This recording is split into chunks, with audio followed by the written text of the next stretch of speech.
안녕하세요. 행복한 어르신들. 오늘도 사연 보따리를 들고 왔습니다. 이번 사연은 강원도에 살고 계신 이정호 할아버지의 이야기입니다. 사연을 들으시면서 느끼신 점이나 이정호 할아버지에게 해주실 말씀이 있으면 무엇이든 좋으니 댓글로 남겨주세요. 그럼 바로 사연을 시작하겠습니다. 저는 강원도의 한 작은 마을에서 평생 농사를 지으며 살아왔습니다. 논과 밭을 일구고 아내와 함께 땀 흘려 일하며 우리 아들 민수를 키웠죠. 마음 같아서는 자식을 여럿 낳고 싶었지만 그게 쉽지는 않았습니다. 무엇보다 아내가 민수를 낳고 나서 한동안 너무 힘들어 했거든요.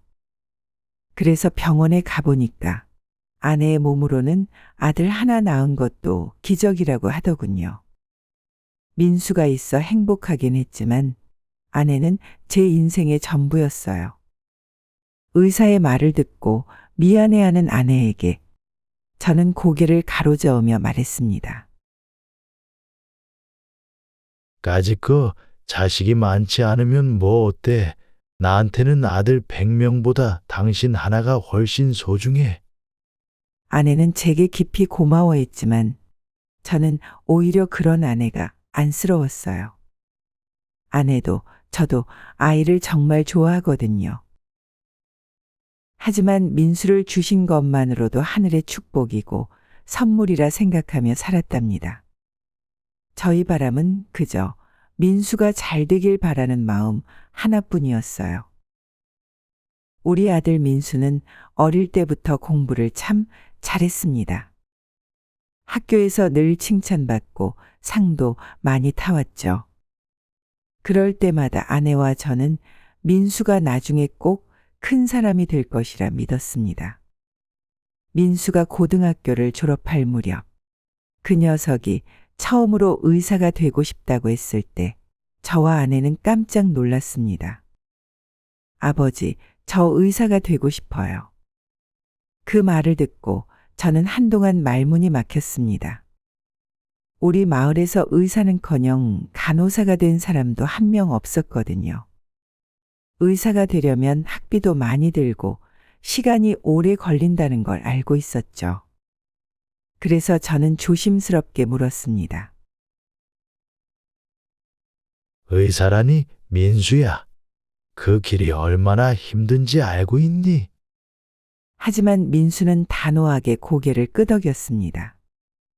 그때 그 아이의 눈빛을 보고 저도 아내도 그 마음이 진심이라는 걸 느꼈습니다. 그날 밤 아이의 말을 듣고 아내와 저는 깊은 고민에 빠졌어요. 우리는 말하지 않아도 서로의 생각을 읽을 수 있었죠. 아내가 작은 목소리로 말을 꺼냈습니다.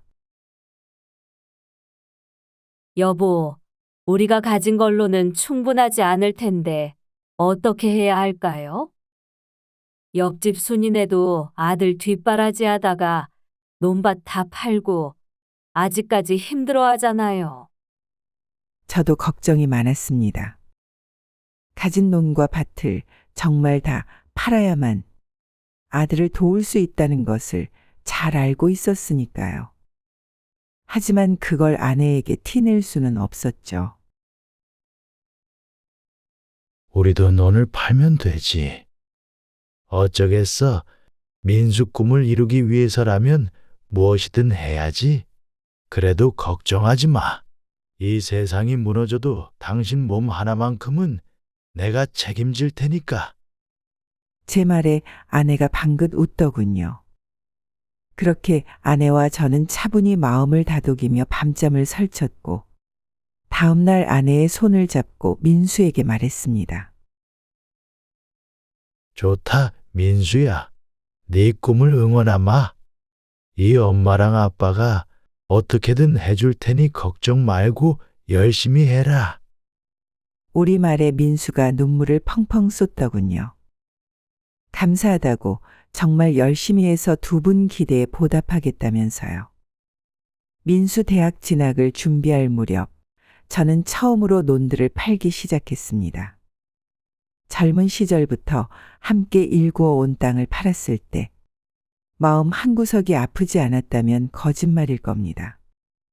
그 땅에서 땀 흘려 농사 짓고 가을이 되면 벼를 거두는 기쁨은 말로 다 할 수 없었죠. 하지만 우리 민수를 위해서는 그 정도 희생은 아무것도 아니었습니다. 그렇게 하나씩 하나씩 민수가 새로운 학교에 들어가거나 시험을 볼 때마다 저희의 노는 줄어들어갔습니다. 아이가 자기 생활비는 과외로 충당한다고는 하지만 학비까지 감당하기는 어려웠거든요. 만약 학비까지 과외로 충당하면 공부에 집중하지 못할까 염려해 저희가 그러지 말라고 했죠. 그렇게 민수가 마침내 의사가 될 무렵 우리 부부에게 남은 것은 손바닥만한 밭 몇 개와 민수가 어릴 적부터 나고 자란 작은 집뿐이었습니다. 그야말로 모든 걸 자식에게 바친 아내와 저였죠.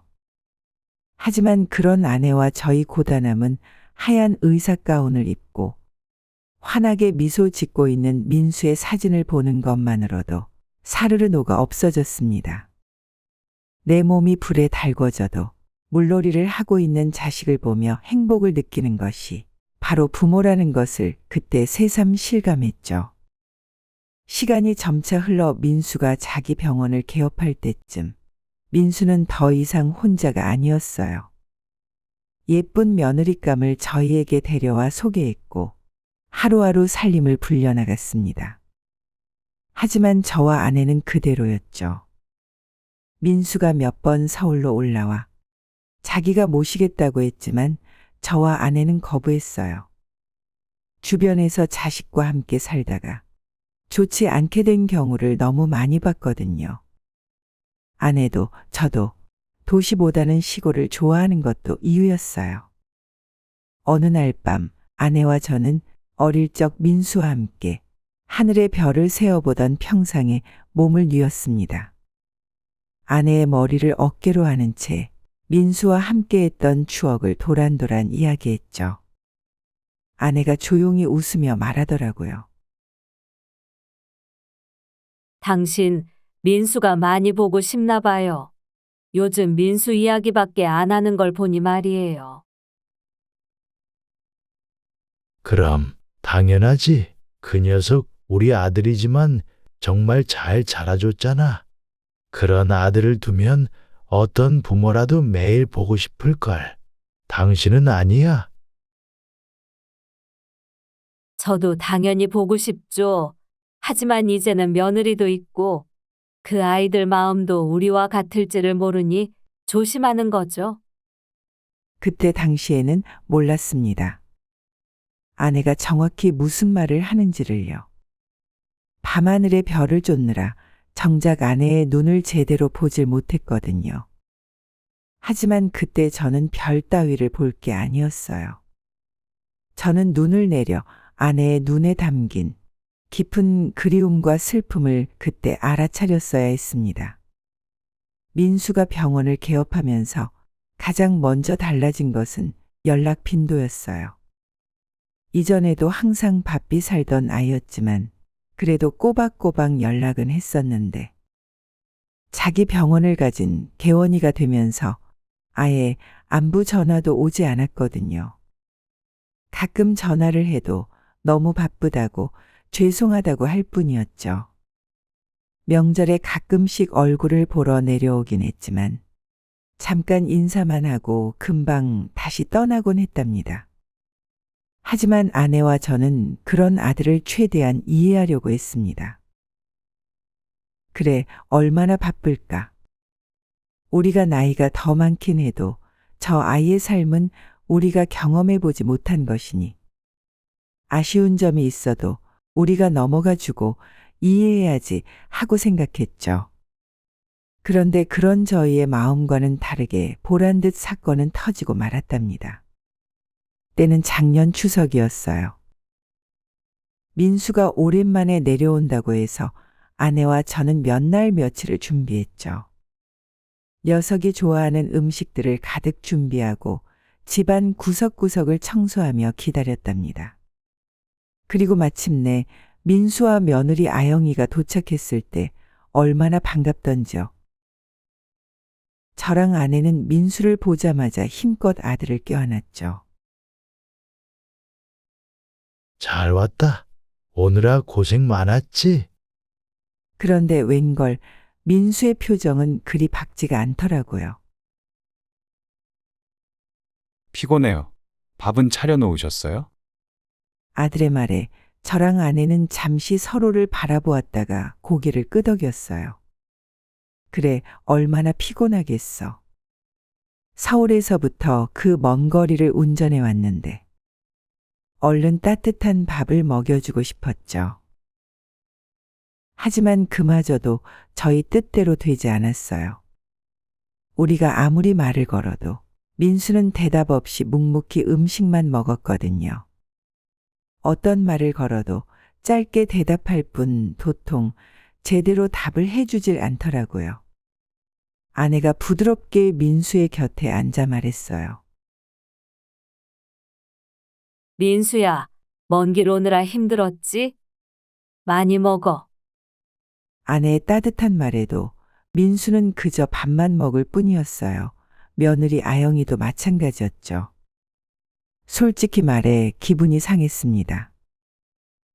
아무리 피곤하다고는 하지만 마음을 다해 음식을 차린 부모한테 잘 먹겠다는 말도 없이 이게 무슨 태도란 말인가요? 하지만 그때 곁에 있던 아내가 제 팔을 부드럽게 쓰다듬더라고요. 제가 열받은 걸 알고 미리 저를 진정시킨 것이었죠. 화는 잔뜩 났지만 아내의 부드러운 행동에 금세 마음이 진정되더군요.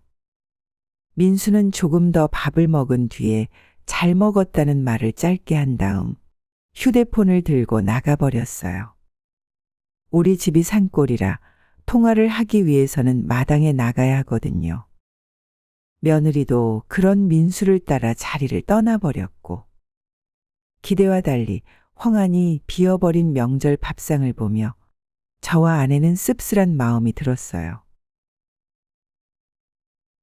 오래간만에 가족이 함께 모였으니 간단한 이야기라도 나눌 수 있을 줄 알았는데 제 말에 아내가 부드러운 미소를 지으며 답하더군요. 요즘 아이들이 다 그렇죠 뭐. 얼마나 피곤하겠어요.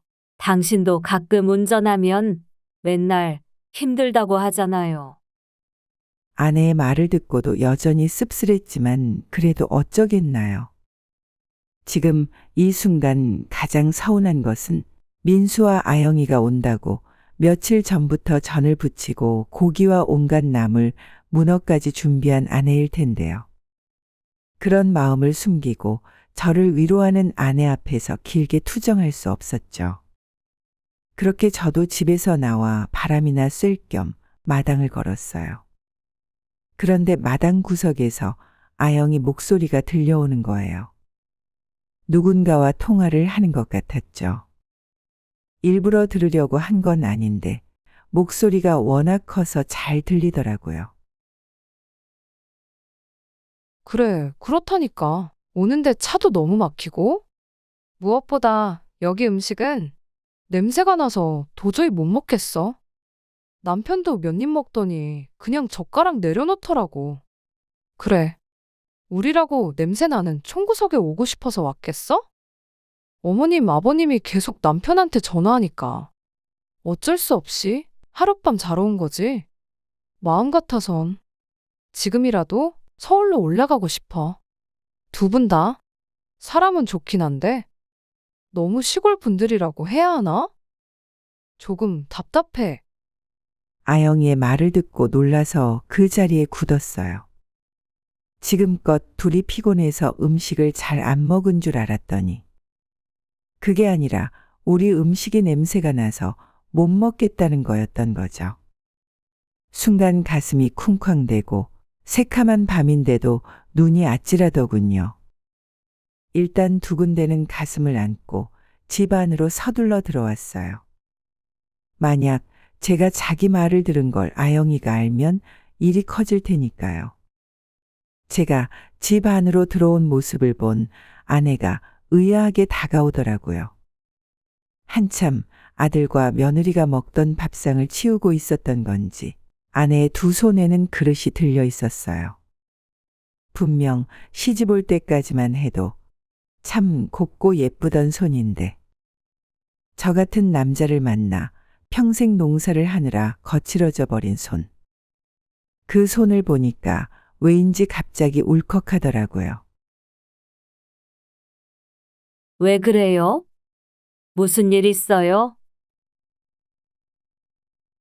무슨 일은? 갑자기 옛날 생각이 나서 그래. 당신 또 민수 어릴 적 생각을 한 거죠? 이제 다 큰 아들이에요. 서운한 게 있어도 그냥 이해하고 넘어가요. 저 아이들도 나중에는 우리 마음을 알아줄 거예요. 아내의 말에 더 마음이 아프더라고요.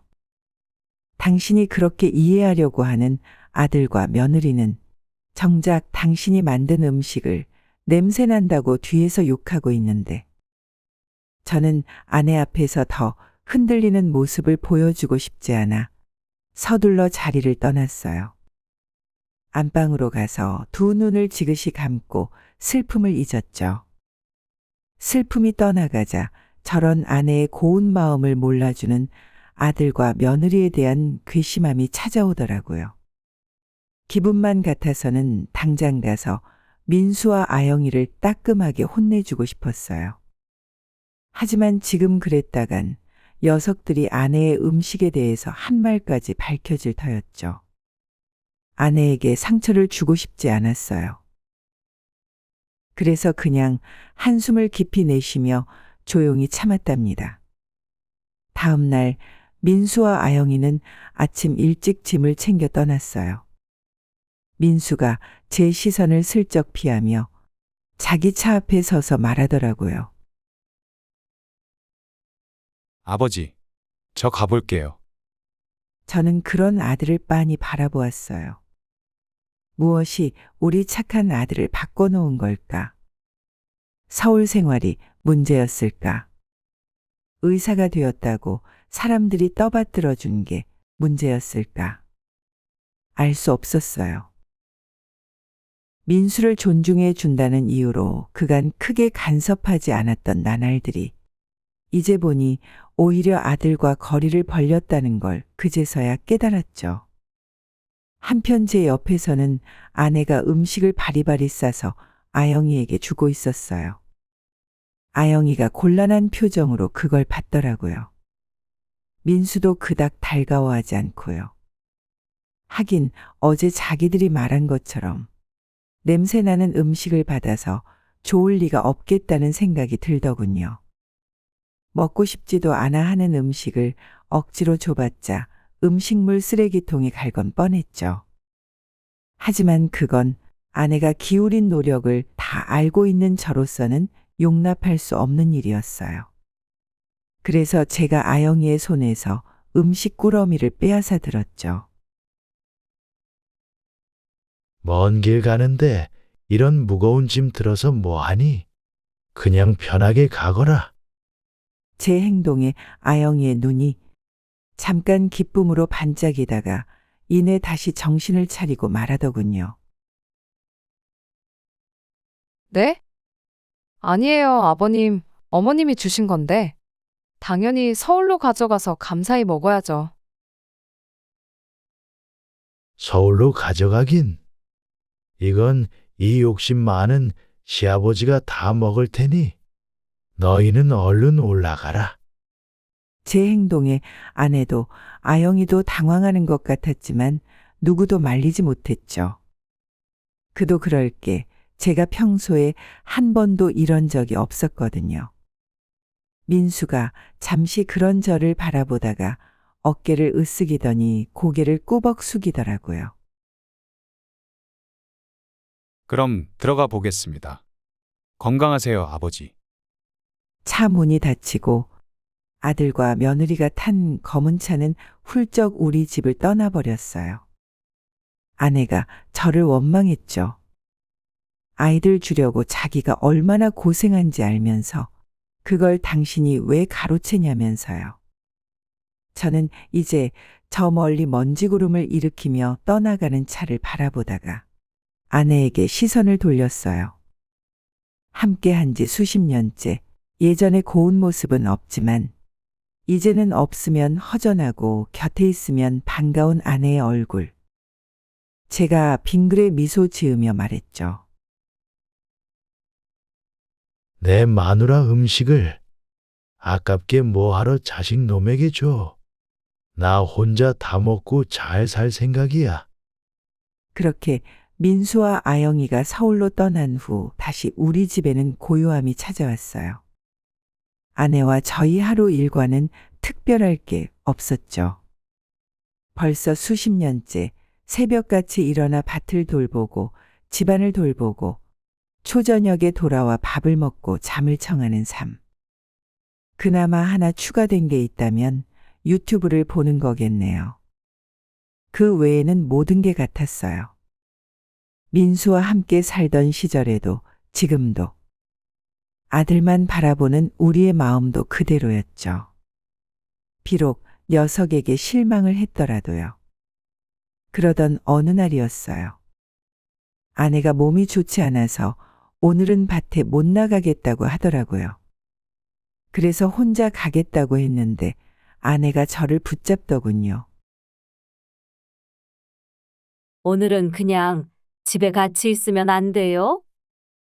느낌이 안 좋아서 그래요. 이 사람이 갑자기 안 하던 소리를 하네 싶었죠. 그래서 저는 그냥 아내의 어깨를 다독이며 말했어요.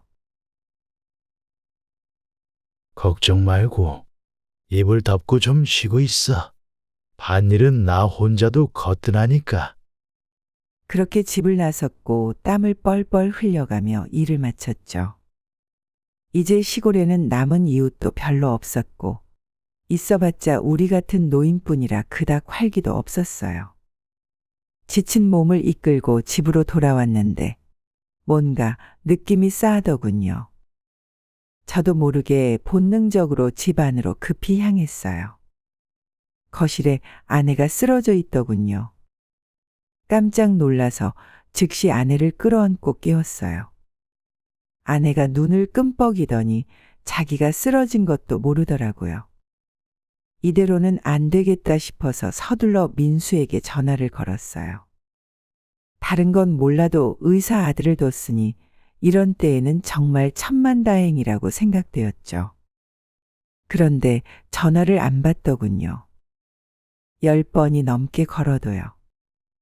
답답한 마음에 아영이에게도 전화를 했지만 마찬가지였어요. 아내는 그 사이 자리에서 일어나 괜찮다고 했지만 제 눈에는 전혀 괜찮아 보이질 않았죠. 얼굴 표정도 멍한 게 정말 이러다간 큰일이 일어나겠다 싶었어요. 시골에는 이런 아내를 제대로 봐줄 만한 병원이 없었어요. 무엇보다 저는 아내가 제대로 된 진찰을 받게 하고 싶었고요. 그래서 일단 아내를 차에 태우고 바로 서울로 향했답니다. 우리 아들 민수가 의사니까. 우리 둘이 인생을 바쳐 키운 의사 아들이 있으니 서울에만 가면 어떻게든 되겠다는 마음이었죠. 아내는 괜찮다고 했지만 그럴수록 제 마음은 오히려 급해졌어요. 우리 집사람은 자기가 중병에 걸려도 저를 안심시키려고 괜찮다고 할 사람인 걸 저는 알고 있었으니까요. 그렇게 바삐 서울로 가고 있는데 얼마 뒤에 민수한테 전화가 오더군요. 무슨 일 있냐고 묻더군요. 갑자기 제가 전화를 수십 통을 하니 녀석도 놀랐던 모양이에요. 저는 바로 용건부터 말했어요. 내 엄마가 쓰러졌다. 그래서 일단 지금 바로 서울로 가고 있는 중이야. 민수야, 너 대학병원이든 어디든 아는 의사 선배나 후배 있지? 그 사람 중에 괜찮은 사람 한 명만 소개해다오. 급한 마음에 본론만 꺼낸 말이었어요. 당장 아내를 어떻게든 의사 앞에 데리고 가야 한다는 생각뿐이었죠. 민수도 저와 같은 마음일 거라고 분명 생각했죠. 다른 누구도 아닌 자기 엄마의 일이니까요. 그런데 휴대폰 너머에서 들려오는 민수의 말투는 무미건조하더군요. 그래요? 그럼 일단 말씀대로 제가 예약은 잡아드릴게요. 그런데 제가 지금은 병원 일이 바빠서 두 분하고 같이 진료를 보러 가진 못할 것 같아요. 저 대신 병원 일을 해줄 사람도 없고요. 그리고 두 분 오시면 머무실 곳도 필요하실 텐데 저희 집이 지금 엉망이라 조금 고민되는 게 많네요. 민수의 목소리를 듣고 있는데 머리에 열이 끓어오르다 못해 하얘지더라고요. 아직 정신이 몽롱한 상태로 보조석에 앉아있던 아내는 민수 목소리를 들으니까 눈을 초롱초롱하게 빛내면서 왜요? 민수가 뭐래요? 라고 말하고 있었어요. 이렇게 자기 엄마는 그저 지들 생각만 하고 있는데 그런 우리 마음은 몰라주고 자기 일이 바쁘니 자기네 집에 우리를 들이기가 고민되니 따위의 소리를 하는 민수가 정말 너무 괘씸하더라고요. 됐다. 그럼 예약만 잡으면 나머진 내가 알아서 다 할 테니 넌 오지 마라. 예? 아버지, 화나셨어요? 그럼 지금 화가 안 나게 생겼니? 다른 것도 아닌 내 엄마가 쓰러졌다. 한평생 너만 바라보고 살아온 엄마가 쓰러졌다고. 그런데 지금 일이 어쩌고 너네 집이 어째? 이번에 이민수 너한테는 아주 크게 실망했다. 너한테 도움받을 건 딱 병원 예약까지니까 나머지는 신경 꺼라. 그런 의미로 드린 말씀이 아니었어요, 아버지. 끊는다. 제가 거칠게 통화를 종료하니까 아내가 조용히 저를 바라보더라고요. 아마 옆에서 둘의 통화가 들렸겠죠. 한참을 조용히 운전만 하는데 아내가 그러더군요. 미안해요. 민수 아빠. 갑자기 그게 무슨 소리야? 아픈 사람이 나한테 미안하다니? 내가 아프지만 않았어도 당신이랑 민수한테 이런 일이 없었을 텐데. 나 때문에 그런 것 같아서요. 무슨 그런 쓸데없는 소리를. 내가 젊었을 때 당신이랑 약속했잖아. 다른 건 몰라도 당신 몸 하나는 내가 책임지겠다고. 알아요. 그래서 여전히 당신을 믿고요. 아내의 말을 끝으로 차는 침묵에 빠졌어요. 차를 급히 몰아 머물 곳을 찾다가 일단 가까운 호텔에 들어갔습니다. 시간이 늦어서 병원 문도 닫았고 내일 아침 일찍 갈 생각이었죠. 그마저도 아내는 모텔이면 되지 왜 호텔에 가냐고 했지만 제가 호텔을 고집했어요. 그렇지 않아도 아픈 아내를 조금이라도 더 쉬게 해주고 싶었으니까요. 휴대폰을 확인해 보니 민수한테서 부재중 전화가 많이 찍혀 있더군요. 하지만 저는 그런 것들은 눈여겨보지 않았어요. 그저 녀석이 보낸 병원 예약 문자만 확인했죠. 아영이한테서도 전화와 문자가 와 있더군요. 어디서 주무시고 계시냐고 자기네가 모시러 오겠다고 말이죠. 하지만 저는 전화를 받지 않았고 아내에게도 답하지 말라고 했죠. 저는 여전히 명절날 아내가 한 음식이 냄새난다는 그 아이의 말을 기억하고 있었으니까요. 우리가 해준 음식조차 냄새가 나서 먹지 못할 정도면 우리가 내뿜는 숨은 얼마나 그 아이에게 거북하겠어요.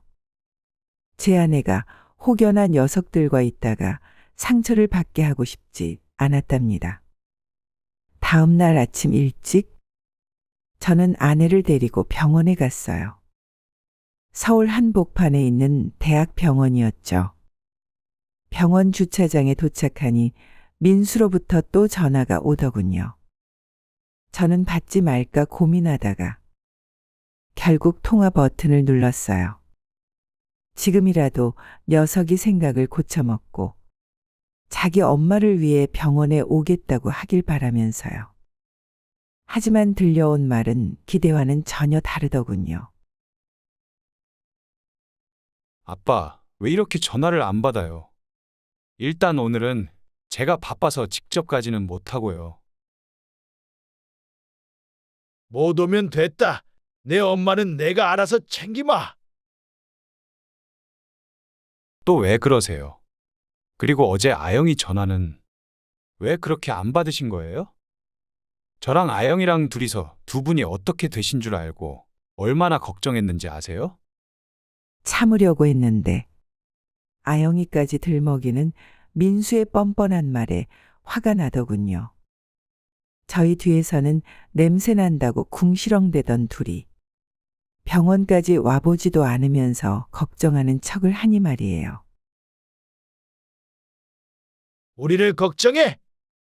너희 둘이? 재미있는 이야기구나.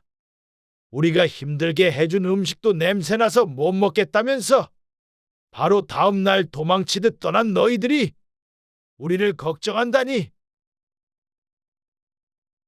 그걸 어떻게 아영이한테 들으신 거예요?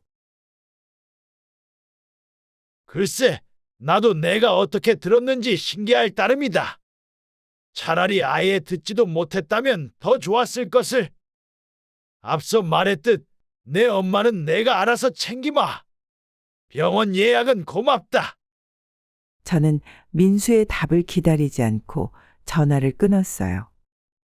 아내의 손을 잡고 그대로 병원 안내 데스크로 갔죠. 하지만 거기서부터가 문제였어요.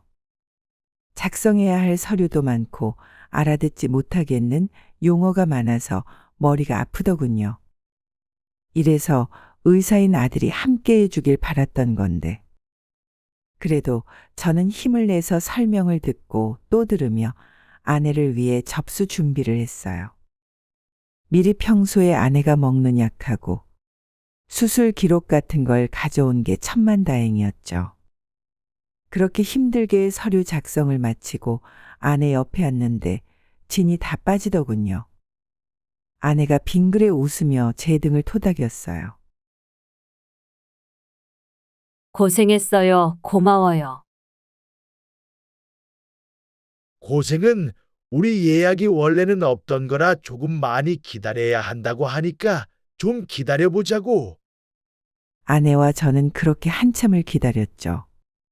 진료를 기다리느라 병원 바깥 창문을 바라보는데 하늘 높이 솟았던 아침 해가 어느덧 뉘어지더라고요. 다들 대형 병원을 가보셔서 알겠지만 아내는 정말 정신이 없잖아요. 간호사, 의사, 환자 할 것 없이 사람들이 정신없이 돌아다니고 가만히 앉아있기만 해도 몸과 마음이 녹초가 되는 공간이죠. 저도 지쳤지만 몸이 아픈 아내는 더했죠. 제 어깨에 기대어 잠든 아내를 바라보며 저는 아내의 진료 차례가 오기만을 기다렸어요. 그 많던 환자들이 하나둘 줄어들고 마침내 저와 아내만 남았을 즈음 아내와 제가 들어가기로 되어 있는 진료실 문이 열리더니 안에서 의사 선생님이 나오는 거 아니겠어요. 그것도 진료 복장이 아닌 퇴근 평상복 차림으로요. 뭔가 이상하다 싶어서 제가 자리에서 일어나 다가갔죠. 잠시만요. 혹시 진료가 끝나신 걸까요? 제 말에 의사가 그렇다고 고개를 끄덕이더군요. 자기 옆에 있는 간호사를 향해 저더러 들으라는 듯 오늘 자기 일찍 퇴근한다고 미리 말하지 않았냐고 말하면서요. 저는 느리게 눈을 끔뻑였어요. 아내는 제 곁에 저를 의지하며 서 있었고 뭐든 해야 한다는 압박감이 저를 짓눌렀죠. 선생님, 저희 아내와 제가 오늘 진료를 받으려고 하루 종일 기다렸어요. 뭔가 착오가 있었던 듯한데 바쁘신 건 알겠지만 어떻게 진료를 봐주시면 안 되겠습니까? 어제 아내가 쓰러졌다 깨어난 거라 하루빨리 상태가 어떤지 확인하고 싶거든요. 하지만 이런 제 간절한 말에도 불구하고 의사는 고개를 가로젓더군요. 자기는 분명히 미리 원무과에 오늘 일찍 퇴근한다고 말했고 이건 그들 잘못이라고요. 미안하지만 내일 아침에 다시 와서 기다리라고 하더군요. 너무 억울하고 분했어요. 그러나 그런 감정보다 어떻게든 아내 진료를 받게 해야겠다는 생각뿐이었죠. 의사가 떠나려고 하기에 바짓가랑이라도 붙잡을 생각이었어요. 그런데 그때 누군가 뛰어오는 요란한 발소리가 들려왔습니다. 민수였어요. 녀석은 급하게 온 건지 온몸이 땀으로 범벅이 되어 있더라고요. 어머니, 아버지. 녀석이 급하게 숨을 몰아쉬더니 저희 곁에 서더라고요. 자초지종을 간략하게 들은 아들이 숨을 헐떡이며 의사에게 말했어요. 선배님, 처음 뵙겠습니다. 어젯밤 늦게 전화로 인사드렸던 이민수라고 합니다. 저희 어머니께서 갑자기 쓰러지셔서 실례인 걸 알면서도 저희 교수님 소개로 진료를 한번 봐주십사 무리한 부탁을 드렸습니다. 바쁘신 건 알지만 잠깐만 봐주시길 부탁드립니다. 저에게는 민수가 잠시 말을 멈추고 숨을 고른 다음 입을 열었어요. 저에게는 하나뿐인 부모님입니다. 갑자기 쓰러지셨다는데 내 병변 관련해서는 하루빨리 확인하고 싶은 게 자식 마음이지 않겠습니까? 부탁드리겠습니다. 선배님. 민수가 말을 마치고 떠나려던 의사 앞에 허리를 깊이 숙이더군요. 그 모습을 본 의사가 옅은 웃음을 흘렸어요. 그냥 편하게 말하면 될 거 가지고 뭐 일이 진지하냐면서 알겠으니 어머니 모시고 진료실로 들어오라고 하더군요. 조금 전 제가 말할 때와는 180도 다른 모습이었죠.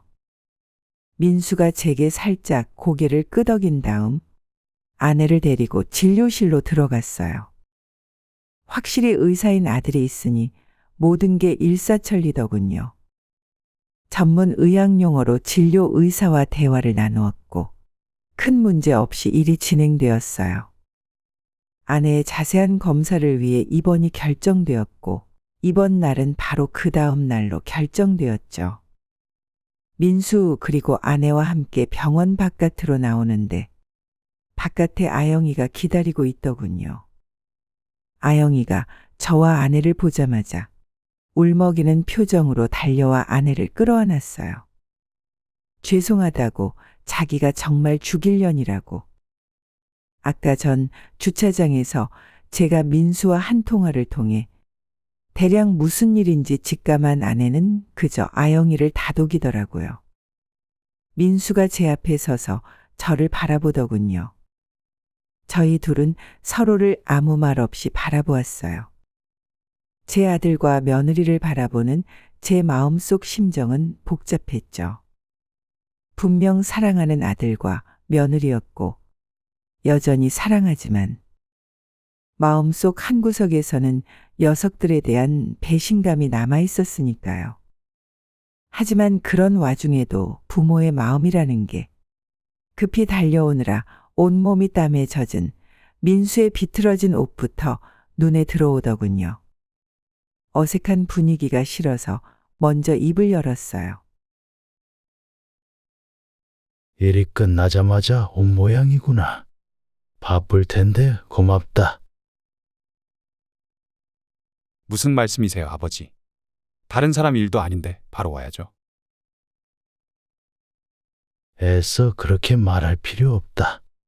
너랑 아영이 둘 다 바쁠 텐데 어서 집으로 가봐라. 내 엄마는 내가 알아서 챙기마. 아버지, 잠시만요. 민수가 말을 하며 저를 와라 끌어안더군요. 어느새 저보다 훌쩍 커버린 녀석의 키였지만 제 품에 들어오니 여전히 어딘가 유약함이 느껴졌어요. 그리고 떨림이 느껴졌죠. 떨림 다음에는 녀석의 눈물이 제 어깨를 적시더군요. 죄송해요. 정말 죄송해요.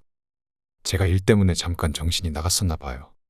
무슨 일이 있어도 두 분부터 챙겼어야 했는데 어머니 힘없이 계신 걸 보니까 정신이 번쩍 들었어요. 지난번 명절 때도 그렇고 계속 이렇게 상처만 드려서 정말 죄송해요. 진심이 느껴지는 사과였어요. 저는 가만히 눈을 감고 생각에 잠겼습니다. 그간 있었던 일들이 주마등처럼 스쳐 지나갔죠. 점점 사이가 멀어지던 아들네와 우리 사이, 그리고 그 갈등이 폭발하는 요소가 되었던 지난 명절. 하지만 아들은 그런 저희를 진심으로 미워하지 않았어요. 그게 아니라는 걸 직접 오늘 자기 행동으로 증명했죠. 일이 끝나자마자 누구보다 급히 달려와 숨도 제대로 못 쉬면서 부모를 대변했으니까요. 하지만 그런 녀석을 용서하는 건 제 몫이 아니었어요. 지금껏 제가 일을 진행하긴 했지만 그간 누구보다 민수와 아영이의 행동에 상처받은 사람은 따로 있었으니까요. 그때 아내가 그런 저와 민수를 꼭 껴안으며 말하더라고요. 다 괜찮아. 엄마랑 아빠는 다 이해한단다. 아내의 말에 민수의 울음소리가 더 커지더군요. 아영이도 마찬가지였고요. 그리 슬프게 우는 모습을 보니 두 녀석 모두 덩치만 컸지 아직 어리구나 하는 생각이 들었답니다. 요즘 아이들이 그렇잖아요. 자기만 알고 쓸데없는 고집이 많고, 그렇단 말은 정신적으로 아직 미성숙하다는 말이죠. 하지만 다른 사람이면 몰라도 그게 나의 자식이라면 그런 아이를 이해해 줄 사람이 부모 말고 또 누가 있겠나요? 한참 어른으로서 이런 둘을 보듬어 주어야겠다는 생각이 들었고, 저를 바라보는 아내의 눈빛이 확신을 심어주었어요. 민수가 저를 향해 주저하며 입을 열었어요. 다시 말씀드리는 타이밍이 너무 늦었지만 두 분만 괜찮으시면 서울에 계실 때만이라도 저희 집에 모시고 싶어요. 그래야만 저희 마음이 편해질 것 같아요. 아영이까지 합심해서 저희에게 말을 하는데 도저히 거절할 수가 없더군요. 그래서 저와 아내는 그러라고 순순히 승낙했죠. 그로부터 며칠 뒤 아내는 수술이 필요하다는 진단을 받았어요. 민수와 아영이의 도움 덕분에 저희는 큰 어려움 없이 수술을 받고 잘 회복할 수 있었죠. 그리고 그 모든 과정 중에 민수와 아영이가 저희를 더욱 조심스럽게 대하는 걸 느낄 수 있었어요. 행동 하나하나, 말 한마디 한마디 모두 사려 깊고 골라서 하는 걸 어렵지 않게 알 수 있었답니다. 지금은 아내가 퇴원해서 다시 강원도에 있는 시골집에 저와 함께 머물고 있어요. 민수와 아영이는 자기네가 더 모시고 있고 싶다고 했지만 저희가 한사코 거부했어요. 분명 둘은 전과 달라졌어요. 저희를 대하는 작은 행동 하나에서도 존중과 배려가 느껴졌으니까요. 하지만 딱 거기까지였죠. 이대로 저희가 그 집에 계속 눌러 앉는다면 결국 다시 불편할 일이 생길 거라는 건 저도 아내도 분명히 알고 있었죠. 그래서 저희는 둘의 마음에 진심 어린 감사를 표하고 시골로 돌아와 둘만의 행복을 누리고 있답니다. 저와 아내는 요즘도 평상에 둘이 누워 하늘의 별들을 보곤 해요. 바다처럼 넓게 펼쳐진 그 수많은 별들 속에서 저희 둘은 저희의 젊을 적을 추억하기도 하고 돌아가신 부모님과 이제는 만날 수 없는 친구들을 떠올리기도 하죠. 하지만 그 무엇보다 이제는 훌쩍 커버려 우리의 기억 속에만 남아있는 우리 아들, 어린 민수를 추억하며 그렇게 하루하루를 살아가고 있답니다. 사연은 여기까지입니다. 어떠셨나요? 저는 사연을 읽으면서 가슴이 아프면서도 이정호 할아버지의 아내를 위한 의지에 감탄했습니다. 이정호 할아버지의 사연에 대한 여러분의 생각은 어떠신가요?